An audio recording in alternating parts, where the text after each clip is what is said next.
Hello again, rail fans. Man, it has been a hot summer in Central Florida so far this summer. Woo! Hot! That's all right, though. I still like getting out here. You know, I don't do much tourist or museum railroad stuff on this channel. It's just not my thing. I prefer to focus on the revenue stuff, the passenger freight type of railroad. But once in a while, you'll run up on something that is so rare and it's such a good opportunity. You just gotta take advantage of it. And that's what happened to me the last weekend in June up at the Orlando and Northwestern Railroad. It's the one that runs around Mount Dora and Eustis and Tavares up there, north and northwest of Orlando, hence the name.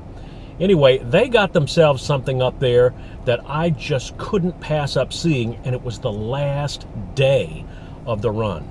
So let's go.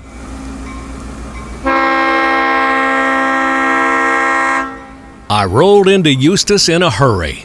My railfan friend Shannon Sikora had guided me by phone to the spot where the 800 was departing, just as I was arriving. You can see why I had to get this locomotive.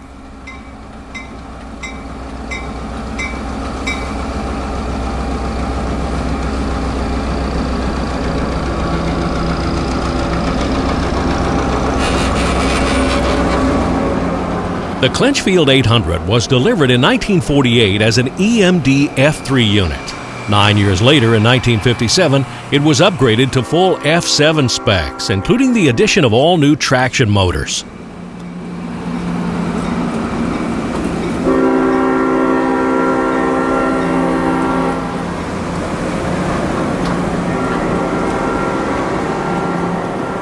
The 800 is pulling the Orlando and Northwestern's collection of vintage passenger cars and a recently acquired GP9 from the Tennessee Valley Railroad Museum.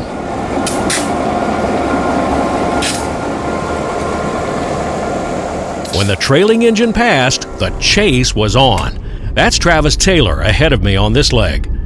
And there's Christian Johnson with a spot already staked out.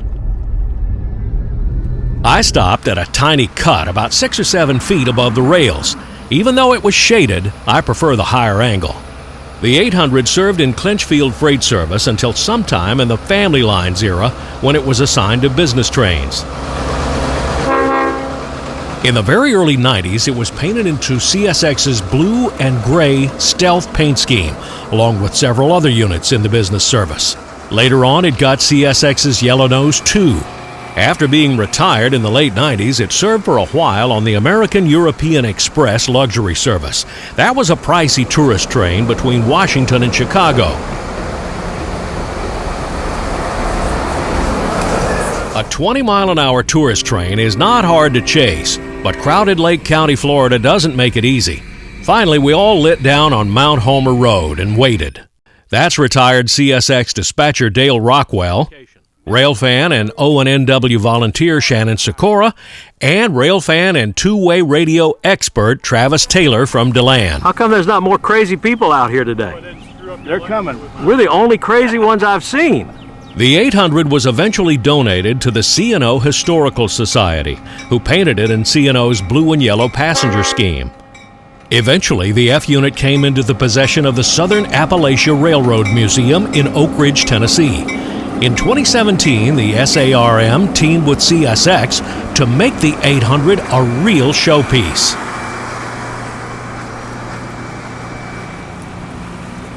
The chase group leapfrogged ahead and set up at the Seaplane Park in Tavares on Lake Dora. Here's where I noticed the 800 had one of those Leslie horns. It's not my favorite diesel horn, but a lot of people love it. In 2017, the SARM teamed with CSX to make the 800 a real showpiece.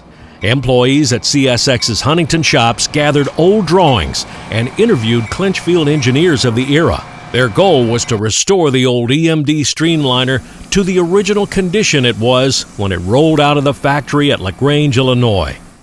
The detail work done by the Huntington team is stunning, right down to the labeling of the multiple unit cables on each end of the engine. The restored 800 debuted on CSX's annual Clinchfield Santa Train run in December 2017.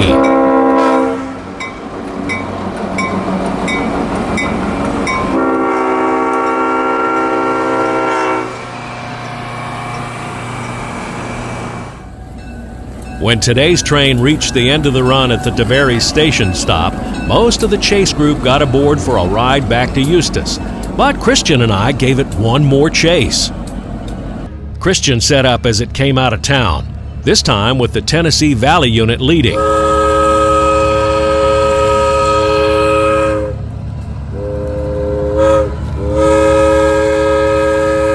The engines on each end enable push-pull service, so no Y is needed. This is an ex-SAL GP9 with a Hancock air whistle put on as a kind of a peace offering with Eustis and Tavares neighbors because it's much quieter than the big 5-chime Leslie or Nathan horn, and I kind of like the sound of it.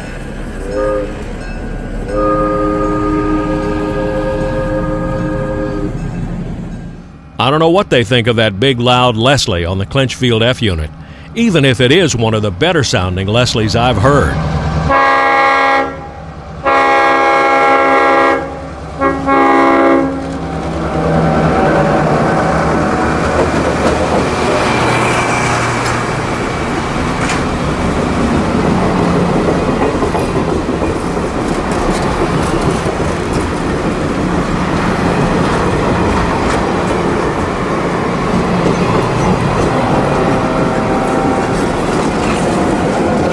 After today's service, the Clinchfield 800 is returning to its owners in Tennessee. Christian and I followed the train back to the Tavares station where we all said our goodbyes. I didn't mention that old Seaboard System GP30, but I hope to shoot more of it when they get it painted. My thanks to Shannon, Travis, and Christian for guiding me on this short but fun train chase. At milepost ST-783, this is Danny Harmon, out.